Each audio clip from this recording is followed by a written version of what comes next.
I didn't make any jokes when the Queen died. I maintained a strict silence as I tried to sneak back out of her bedroom. People queued for 10 miles to see the Queen lying in state. I accidentally joined the wrong queue, and at the end there was just a scouser who charged me a tenner to see a dead badger in a tiara. Royal insiders say the new king is keen to modernise the monarchy, starting with a radical redefinition of the word modernise to mean keep exactly the same. Of course, they'll try to find ways of sounding relevant. King Charles spoke out recently about climate change. He said it was rare to hear such despair in young people's voices that aren't coming from his brother's bedroom. To be fair, the royals are doing their bit to reduce emissions by never flying the jewels they own back to the countries they were stolen from. It's time to say farewell to the monarchy.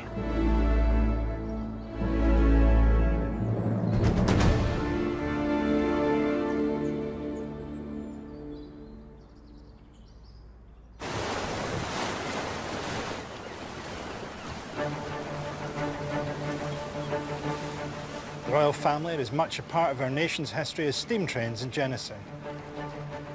Famously, the public drew strength from the royal family staying in London during World War II. Presumably they thought the Luftwaffe might hold back if there was a risk they'd bomb their own. But increasingly, the British monarchy appear like animals in a zoo that's fallen on hard times. Fidgety, balding, pacing up and down their marble cage, pausing only to chew their own tail off or commit a sex crime out of boredom. So what will happen to Britain's most boring crime syndicate? To find out about the future of the monarchy, we must look back at their past, because that is the premise on which I obtained a commission for this show. I'm going to look at some of the most famous English and British kings and queens and choose one quality from each of them that has helped to shape the monarchy as it is today. And who better to start with than William the Conqueror?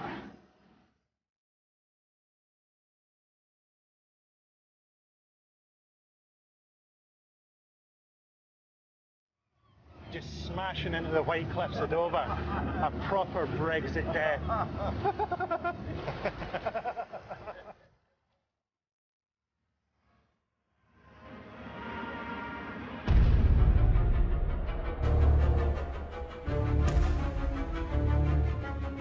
William the Conqueror could have conquered anywhere, but he felt that God had chosen him as the ruler of the isosceles triangle of wind and racism known as England. Before the Normans arrived, the high point of English culture was watching the village idiot punch a pig to death in a stone circle to save the harvest. And at certain time slots on Channel 5 it still is. We know quite a lot about the Battle of Hastings because of the Bayeux Tapestry. It wasn't created until 4 years after the battle, although in fairness, you'd have to stitch fucking fast to capture the action as it happened.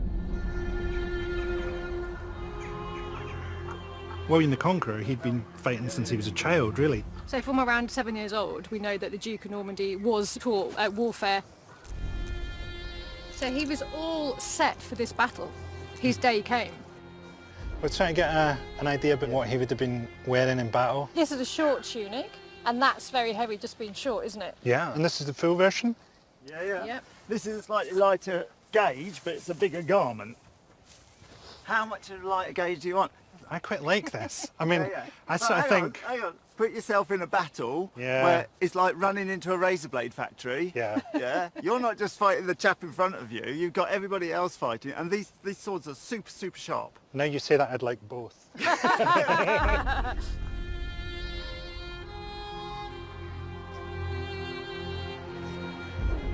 That'd be quite good going out on a Friday night in Glasgow. You know what I mean? All right, let's try this on. You're looking good. You want to look good because you're going to be leading from the front. You want everyone to know that the king's there. In that times, war was a glorious thing, so you wanted to be seen. You had to be seen. Not like today. War's had a bit of a bad press lately. There you go. So you, sir, are kitted up.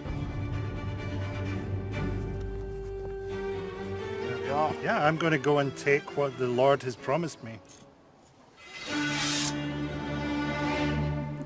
Let's kill some English.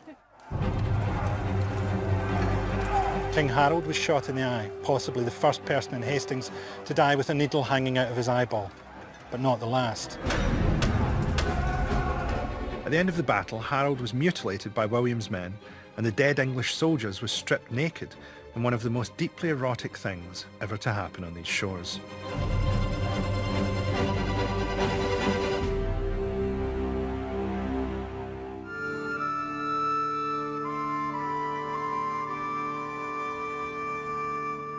This is Odo's house. So Odo was William the Conqueror's half-brother? Yeah, he is basically the boss who does all of the work. And so that's the sort of thing that you want to keep in the family, because you got to make sure that you've got an eye on where the money's going. This is the great hall of the house, and it makes me want to have a great hall. It makes me like, you know, like want to have like on Rightmove an option where you can go... Great hall. William the Conqueror, he comes over, as everybody knows, in 1066, kills a bunch of people at Hastings and then sort of divvies up their lands to his aristos. So, you know, one of the things they're very, very good at is actually record keeping, right? So that's how you get the Doomsday Book. You go through it with a fine-tooth comb, see every sheep, you know, like every little village, every little thing, write that down. And then it tells you how much money you can extract. And they did a great job of that. William says, I'm going to extract all the taxes. You just put these people all throughout the country, make sure they're collecting money, and then send it back to where he's living at large. So would you say William is the most important king of England because he kind of sets the ball rolling? Yeah, I would say so. The thing about William is he's the one who really sort of sets up the monarchy as we know it. He's the one who says the way that kingship works in England is that I give things to my friend, we own all the land, this is how it works. We conceived the unique quality William possessed was his ability to see the position of the monarch as primarily about the extraction of revenue. A noble tradition that our royals, the world's largest landowners, with about 6.6 million acres, continue to this day.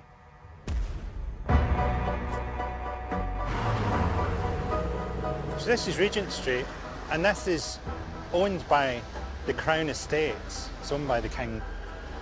It's developed into some of the most expensive real estate on the planet. They get more from their flagship Apple store than they get from all of the farmland that they own. They own a bunch of like shopping centres and... Shopping centres, retail parks, huge amounts of farmland. And there's the famous quote, isn't there, from the Duke of Westminster, the late Duke of Westminster, when he was asked, how would you get ahead in England? He said, my advice would be to have an ancestor who's a close friend of William the Conqueror. Yes. And his land in England, we have the famous statistic in Scotland where 400 people own half of the land in Scotland. Yeah. But it's very concentrated in England as well. It's hugely concentrated, hugely unequal. It's probably not quite as unequal as it is in Scotland, but still about 1% of the population own half the land in England. But like the aristocracy is kind of quantifiable, isn't it? There's maybe like a couple of thousand titles in England? Exactly, yeah. About 2,000 people who are in members of the peerage or baronetage, and then they own about 30% of England. 30%? 30% of England, still. It's like Monopoly, isn't it? Yeah, it is exactly like Monopoly. And the other thing William the Conqueror did was he formed the royal forest. So then there was like a whole swathe of land in England that was for the king to hunt in, and if you hunted there, you would be mutilated. You'd have your hands chopped off. Or... Yes, yeah, eyes gouged out. I think of some of the records of what would have happened, what would have been the punishment.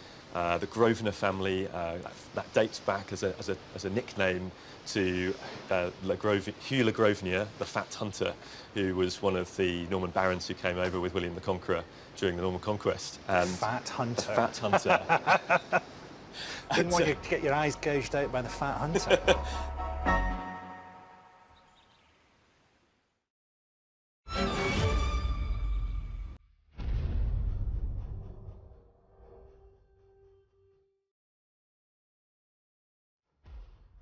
There have always been royal scandals. Last year, Prince Andrew was stripped of his royal titles, though he remains a trustee of his favourite charity, Happy Finish, which gives work opportunities to young people in the field of what might broadly be described as physiotherapy. Richard III, in many ways, set the tone for what would become the modern British monarchy, a child-sacrificing cult of violent, ruthless ambition, which the British public is happy to tolerate in exchange for a long bank holiday.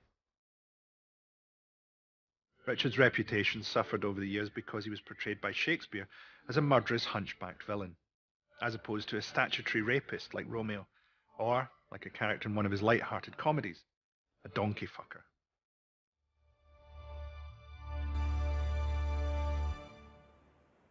Here is the Royal Shakespeare Theatre. Amazing. Richard III, it's one of the largest roles in the entire Shakespearean canon. It's also a fantastically charismatic part because we love a villain. So a lot of great actors have played Richard III, a lot of great actors have been drawn to it. As a fact of how do you play the disability? Do you play, the hunchback, the bunchback toad? So famously, Tony Sher, my other half, in 1984 played him with crutches. He said, if I had two crutches and these funny long hanging sleeves, then I'm almost a spider, Plots have I laid? That was such a massive thing. I mean, I can remember that. So, never been to the theatre in my life, 12 years old or something, living in a tenement in Glasgow. I knew that that guy was playing Richard III on crutches, and it was a big sensation. It was. The Richard III Society wanted to rehabilitate the reputation of Richard as a good king. Amazingly, they discovered his body underneath the car park in Leicester.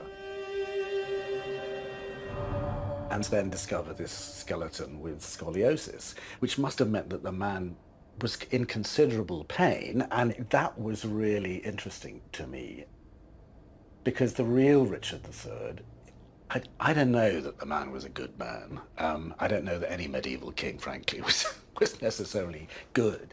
But we recognize tyranny through the template of Richard III. An American Shakespeare scholar called Stephen Greenblatt wrote a book about Richard III and all Shakespeare's tyrants.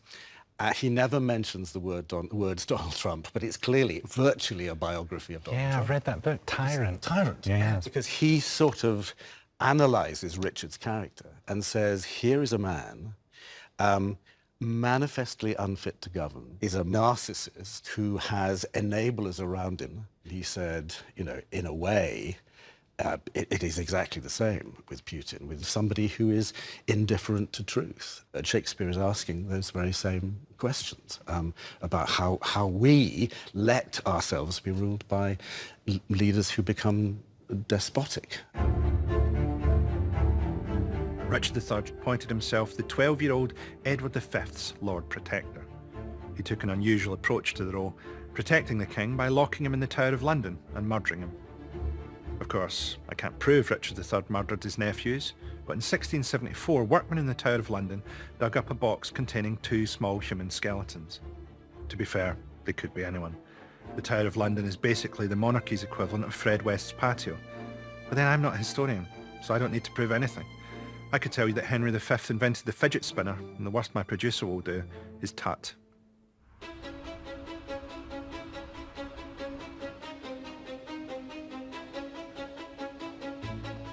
That's 550 years of layers of stuff. He was down here and Leicester just happened on top of him.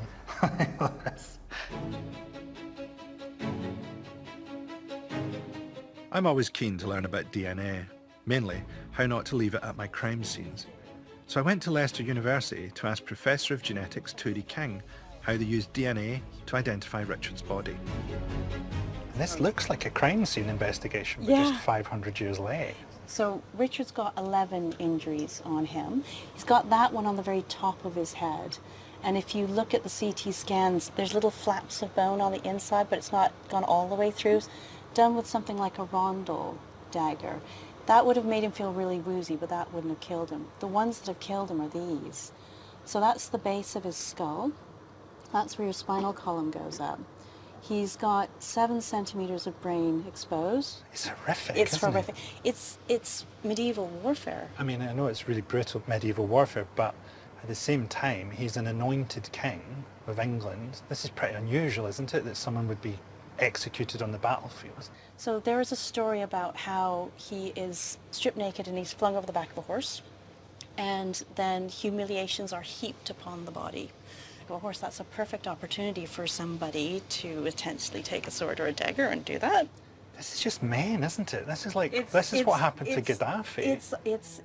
The interesting thing is his face. So quite often what would happen in battles is they would destroy the face so people aren't recognized. They didn't do this with Richard. Because they need to show him and say, this is the king. who killed him. Presumably this was a really big deal for Leicester. It was massive.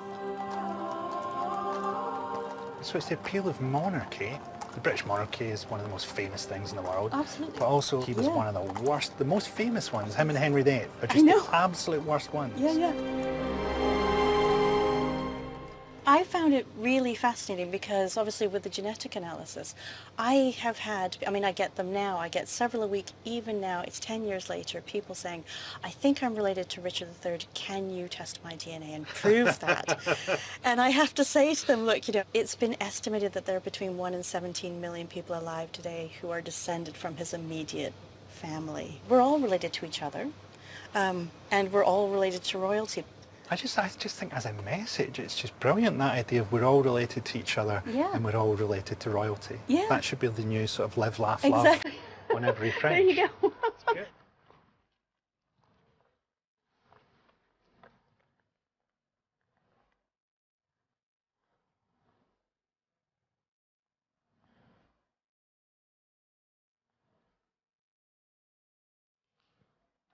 King for 2 years.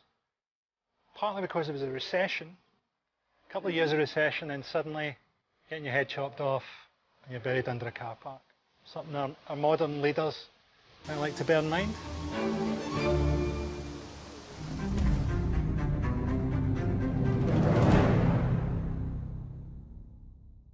In 1996, the divorce of Charles and Diana shook the monarchy to its foundations in hell.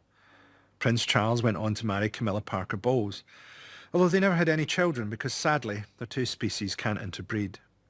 And yet, still the most famous royal divorcee is King Henry VIII. Henry VIII is what many of us picture when we think of a king, a fat, shiny murderer in women's tights. Henry was a keen hunter, and judging from his portraits, he mainly hunted cheese. Henry was a big believer in the divine right of kings to rule absolutely, marry who they chose, or promote their own range of delicious shortbread. If our monarchy has been chosen by God, he must have been looking down on some pretty cloudy days. He married 6 women in a frenzied royal game of shag, marry, kill, where the answer was often all 3.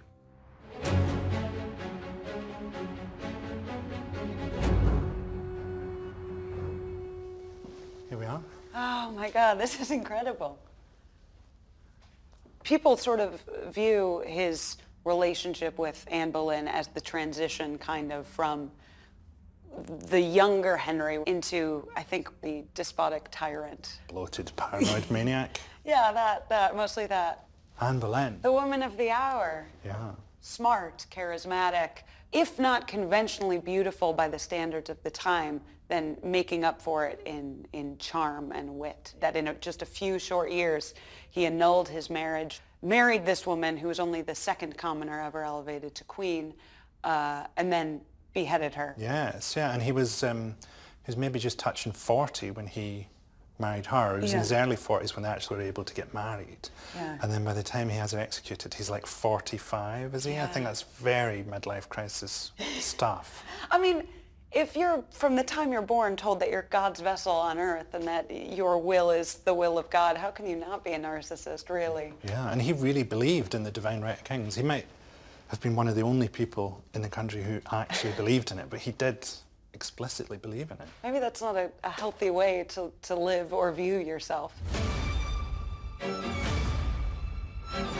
So this is the bedchamber where the magic happened. This is where Allegedly. happened. Beautiful view underneath the ceiling. I think Anne Boleyn quite intelligently or cleverly realized that as a king he was used to getting everything he wanted immediately, and it would sort of be new and exciting to have something denied, and realized that if she played her hand right, she could become Queen of England. And I mean, she did. It was a brilliant play. I mean, for me, no notes. Well done.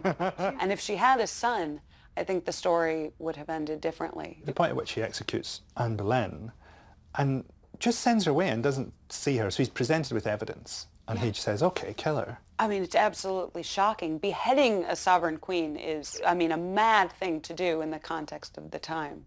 I mean, it's a mad thing to do now. Imagine anyone having the authority to execute their own wife. And from then he gets progressively worse, and the wives come quicker. Quicker, and the executions come more easy.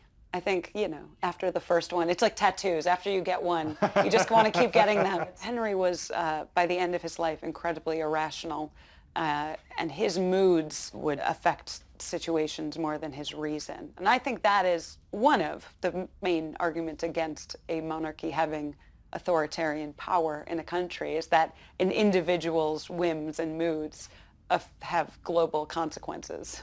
Yes, it's not good, is it? No, it's objectively bad, I think we can say. I mean, in America, it's bad enough when a president's whims and moods have global consequences, but at least we can get rid of them after a few years. Yeah. You're talking about assassination.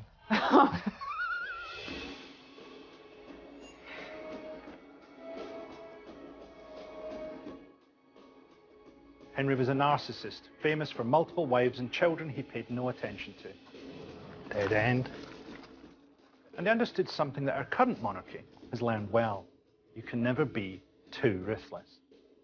Henry VIII is one of the few husbands Johnny Depp can feel superior to.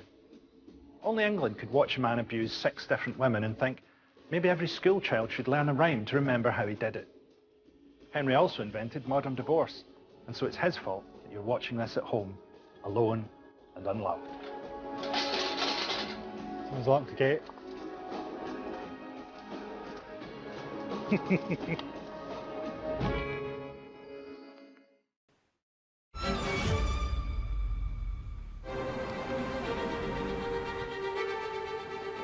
Princess Diana's funeral in 1997 was watched by a staggering 2.5 billion people worldwide, eclipsing even Meghan Markle's funeral in 2024. In many ways, it's extraordinary to think that if Diana had only survived that car crash, she would have gone on to live a relaxed and happy 6 months before being thrown out of a hotel window in a staged suicide. Which brings us to Lady Jane Grey, a young woman who illustrates a quality seen in the monarchy throughout history, its unshakable misogyny. Jane was just a teenager when she was deposed and executed. Of course, nowadays, if you heard about a teenage girl being killed by the royals, you might be tempted to assume she was some kind of witness for the prosecution. Perhaps the misogyny of royalty is inevitable, given that the principal role they see women as performing is one of childbearing.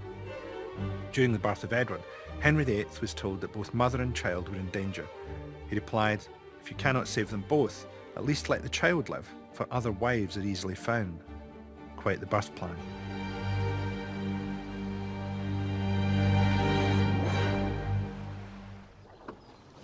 So we're on the Thames, and we're in a little Tudor barge, and this is how Lady Jane Grey would have travelled down to the Tower of London. Exactly. First when she was made Queen. Yeah, 10th of July 1553, Jane leaves on a barge like this, never to return again. And how long was she Queen for? Because some people say 9 days. I say 13 days, yeah, because she was Queen from the moment that Edward VI died on the 6th of July. That would be my argument. Others would argue that she was Queen from the day that she was proclaimed, which was 4 days later. Much of a muchness, really, isn't it? Much of a muchness. Not a great innings. No. Either way. No. And Jane actually talks about the fact that she never wanted the throne and that she had been pushed into it. And the Duke of Northumberland, he was Lady Jane Grey's father-in-law, yeah. And he decided he'd install her. This was a massive gamble, wasn't it? Yeah. The throne is a really, really bloody inheritance, and yes, it can lead to glory, but it can also lead to disaster.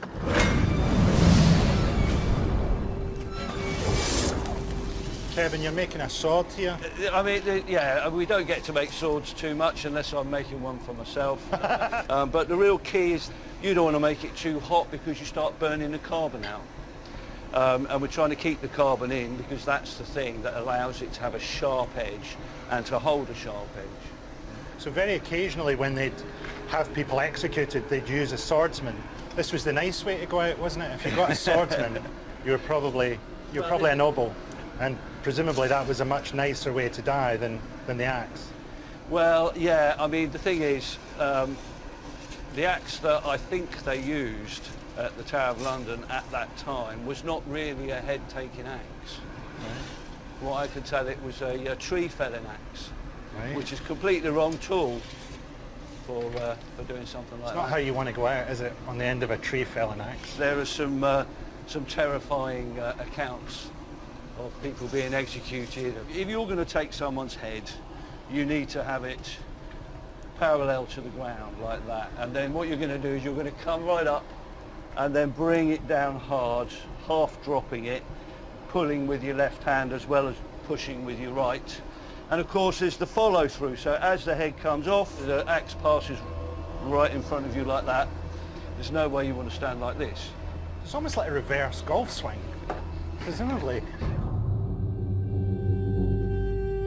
She was sentenced to be beheaded, and this took place on the 12th of February in the confines of the Tower of London. And her actual execution, she was blindfolded, and she couldn't find the block. And genuine panic set in, and she cried out, "What shall I do? Where is it?" And fortunately for her, there was a sympathetic onlooker who guided her hands to the block, allowing her to compose herself once more. It's so grim, isn't it? It's Even really now, grim. to think about it, it's so grim. Yeah, I mean, this girl, let's not forget, she's probably 17 years old. Suddenly, she is going to die, and she has to prepare herself for that mentally and physically. And it's extraordinary, really, that she did so in such a courageous way. And yeah, she laid her head down on the block. She cried out, "Lord Jesus, into thy hands I commend my spirit." And that was it. It was all over with one chop. Because Lady Jane was so young when she was queen, no portrait survived from her lifetime. It was rumoured that there was one in Buckingham Palace, but the paint ran when Prince Andrew ejaculated on it.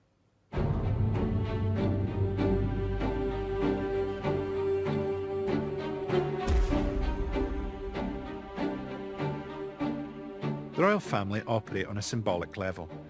The royals are a bit like the nation's football mascots, with the slight difference that inside a football mascot there's a real human being. Every royal coat of arms is richly symbolic. For example, before he became king, Prince Charles's crest showed a lion mounting another lion while a horse looks patiently on. Whereas the Duke of York's shows a lion paying £12 million to a sex-trafficked lion cub that the lion claims it never met. And from Queen Elizabeth I, today's royals learned a valuable lesson. Understand your own symbolic function. Elizabeth, in a time of conflict between Catholicism and Protestantism, understood that by presenting herself as a sort of Virgin Mary incarnate, she could dilute those tensions.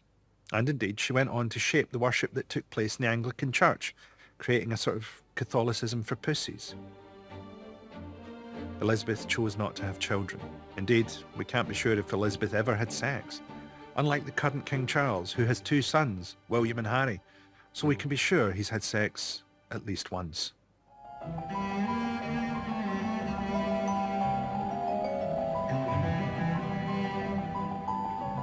Elizabeth I proved a monarch could rule not just by force or dynasty, but by cult of personality. The Maritime Museum in Greenwich, they were given to one of the Armada portraits of Elizabeth I, and they commissioned me to make a piece of work.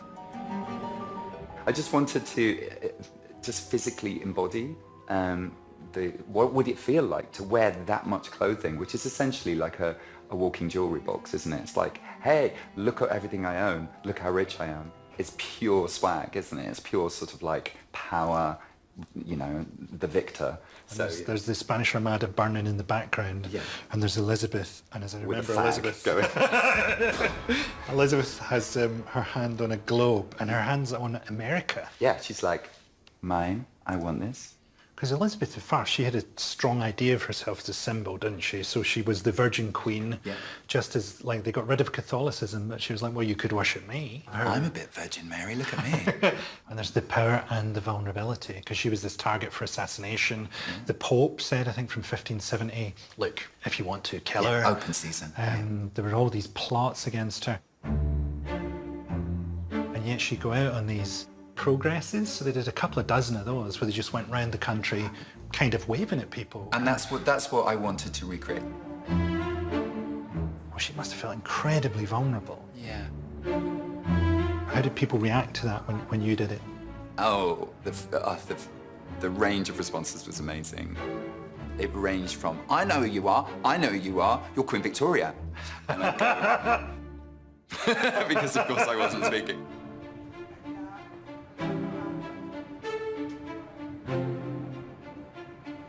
No one can get close to me. It was like, it is social distancing before we knew that term.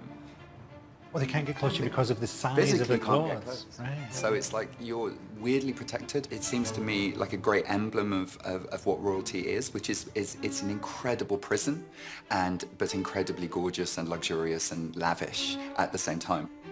She survived a long time, and that's why she's really fascinating, I think. And one of the things she did was because she constructed this image of power, and that's what I was really interested in. Like, what does it cost you to construct this amazing thing that says, look at me, I am rich, I am in charge, I've just defeated the enemy, here's a picture of it, but in case you've forgotten, you know, that's what she's doing with this constructing of an icon. But she's having to do it within a human body. And what does that give you? She was in that unique position of trying to work out how to have power and keep hold of power whilst being a woman. So she was doing both things. If I am symbolically important enough, then I can survive. For me, the key is this thing about being silent. There's something about what's happened with monarchy since the 50s where they've kind of started talking more. And I think there's a really interesting question of like, do we want that? Do we want them to talk? Maybe they've struggled in the information age because it's harder for them to obfuscate how much power they have and how much money they have. Absolutely. Maybe that's where they've gone wrong, the current monarchy. I think the present royal family should go back to just smile, nod. The younger members haven't really got that memo. And how could they? Because it's deeply weird. Whoa.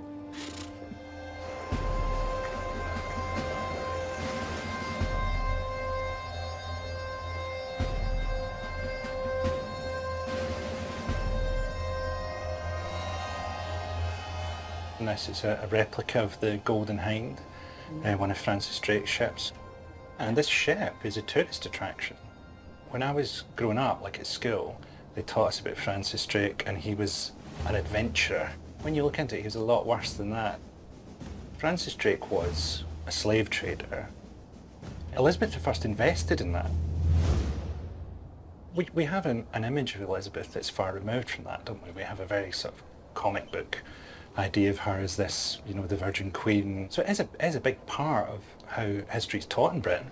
This history that is presented as just glorious and inspiring as actually something that is also dark and corrupt as well. I guess like in that period, the Spanish were accumulating such massive, kind of unimaginable wealth through their colonies in South America. And England was at that stage, you know, kind of like a real bit player, like in the game, and wanted to get in on the action. They needed labour, and that a source of that labour, you know, was from kidnapped Africans. People in Elizabethan England were very quick to get in on that because it was very profitable. Mm-hmm. Elizabeth invested money in it, and apparently she made so much money from the first project that she endorsed that she paid off the national debt. It's quite easy to kind of recast the origins of that wealth, and people will be dazzled, you know, by the kind of opulence and the kind of like glitz and glamour of it all. So. And in Queen Elizabeth I's time, they wouldn't have had any problem with the idea of enslavement generally. The kind of notions that we have of race today didn't yet exist. Queen Elizabeth is certainly, and Francis Drake are setting the wheels in motion for the kind of invention of race. That need to justify the enslavement of African people whose labour is going to be needed to exploit the land to the benefit of this country. Elizabeth I, she kind of dipped her toe in the water of colonialism and slavery. Does that then necessitate the idea of race?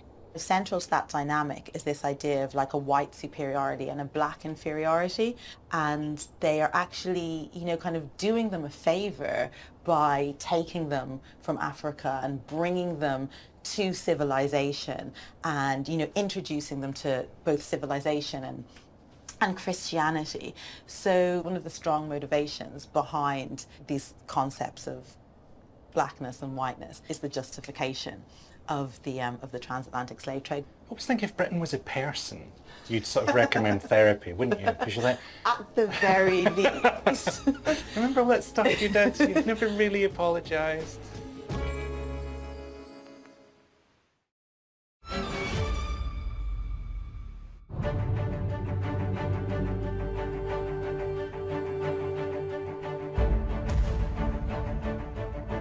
Queen Victoria in many ways set the template for the current monarchy as a PR operation.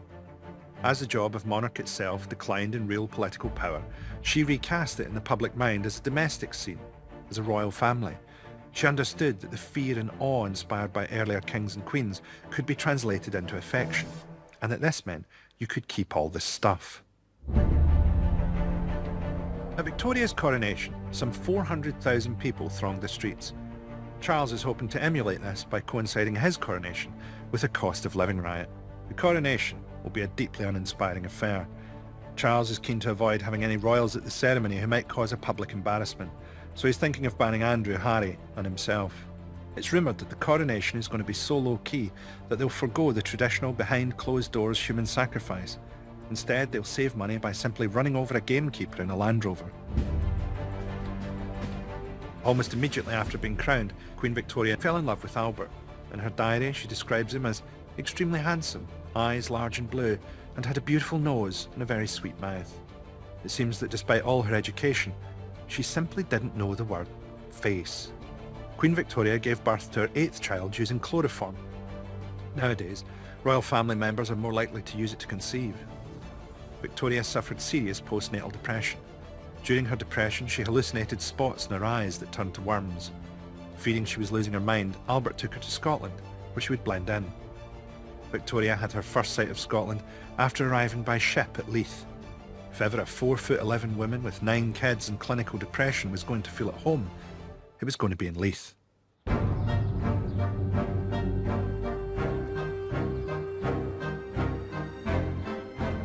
Despite being the world's most powerful woman, society during Queen Victoria's reign treated women with a level of contempt and disregard rarely seen outside a Met Police WhatsApp group.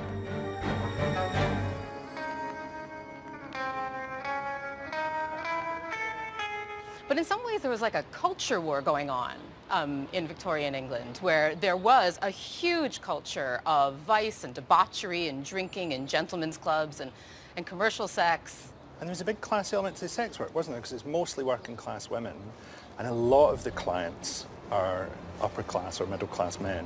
Depends on where you are. Here in sort of Mayfair, Piccadilly, you see these pictures from kind of mid-Victorian London where Regent Street is just lined with questionable women talking to kind of upper class toffs.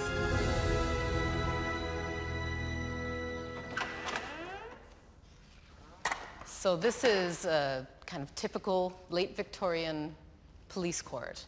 And this was the place where people experienced a sort of first-hand Victorian justice. Great Marlborough Street would have been the place where the vast majority of women who were convicted or charged with selling sex would show up, and the police would bring them to the police station, which is just next door, lock them up in the police cells to spend a very uncomfortable night. And then kind of hungover, bruised and battered, they'd be led through this door to meet the magistrate. So we're standing in what would have been the gallery. And the gallery would have been mostly filled with police court reporters, police court sketch artists. And they'd all be men. And they'd all be men. You were then having to sort of say, I'm a common prostitute, and plead guilty in front of a room filled with men. It was a very misogynistic society, and something I often think about is Jack the Ripper. There were hundreds of suspects, and when you look at something like that, you go, a whole bunch of women have been chopped up, and you look at that and go, well, that could be anybody. Like, that's not a great sign. Because there was so much misogynistic violence.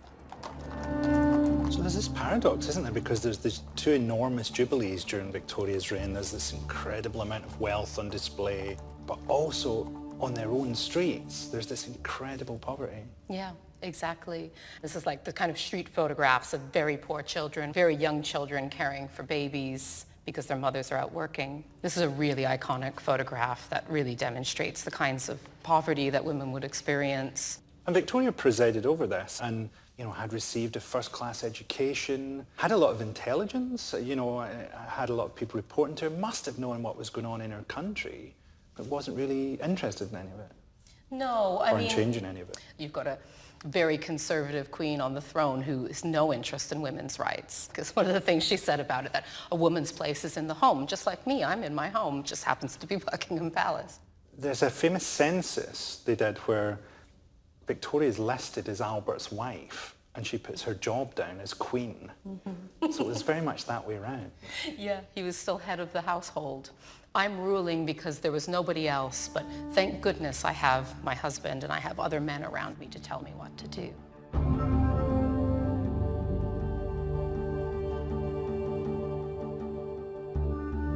With conditions miserable for many Brits, Queen Victoria did the obvious and spread that misery around the world. Much like a U2 tour, Britain ruled a massive empire from which they took tea, rubber and the lives of quite a chunk of the world's population. Morally, Victoria sent out mixed messages. Research her empire and you'd think Victorian values might include plunder, extortion and bigotry, rather than covering your piano legs for fear they might give the vicar a semi. Last year, the Duke and Duchess of Cambridge, as they were, went on a disastrous trip to the Caribbean, rekindling memories of Britain's key role in the slave trade and its failure to ever pay any kind of reparations to its victims.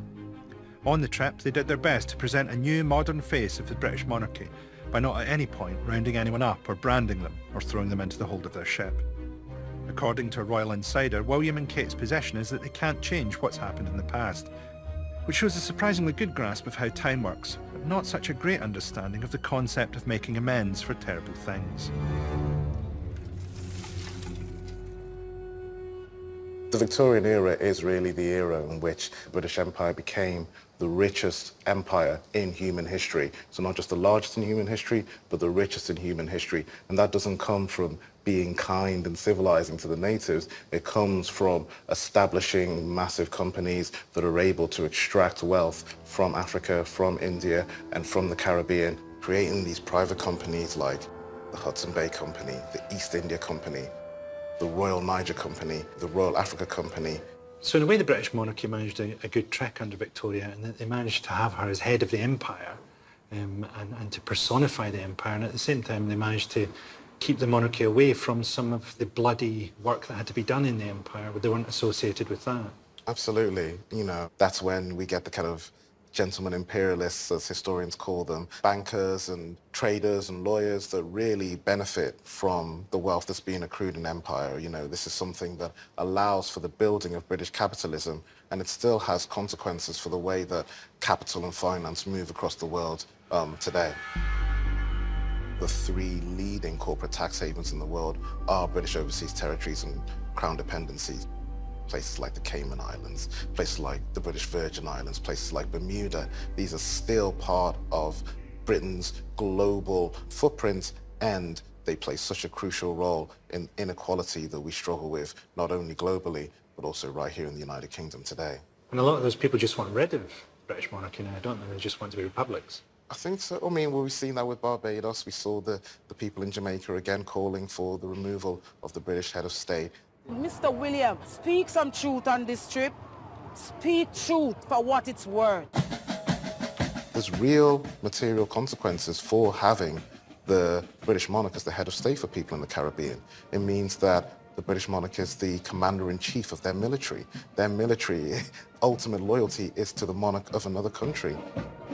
Where does the monarchy fit into that conversation on decolonisation? Broadly, I think this conversation around decolonisation could be a much bigger conversation about what kind of country does Britain want to be now? Do we want to have a monarch at all? You know, if we were to write a constitution, what kind of position would we put a monarch in that constitution? Or would they not exist at all?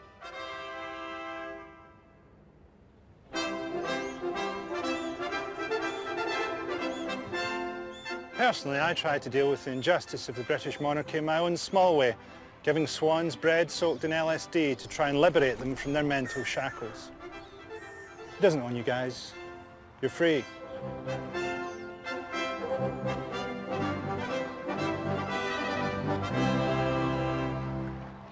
The monarchy can no longer take its survival for granted. I suppose Prince William already knows that you can't take anything for granted. 20 years ago, he had her to rival a prize-winning pony, and now he looks enviously at a kiwi fruit. With the death of the Queen, there's a crisis of legitimacy for the British monarchy, personified by Prince Andrew. You'd think that by now Andrew would at least have apologised. I apologise after consensual sex. Conspiracy theories about the royal family being lizards disguises the fact they're actually something even worse. A slightly dim German family to whom we've inexplicably given billions of pounds.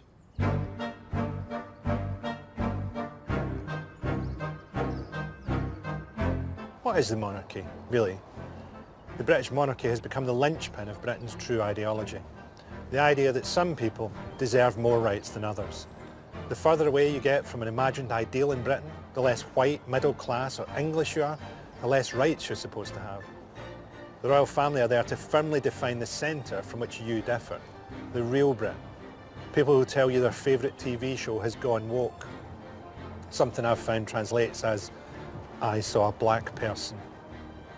I used to be outraged by the British class system and the way it destroys lives. Then I bought a live, laugh, love magnet for my fridge. Now it all just washes over me. The monarchy is ending, and when that happens, let's not be bitter. Let's get out in the streets and raise a bottle to them, filled with petrol and a burning rag.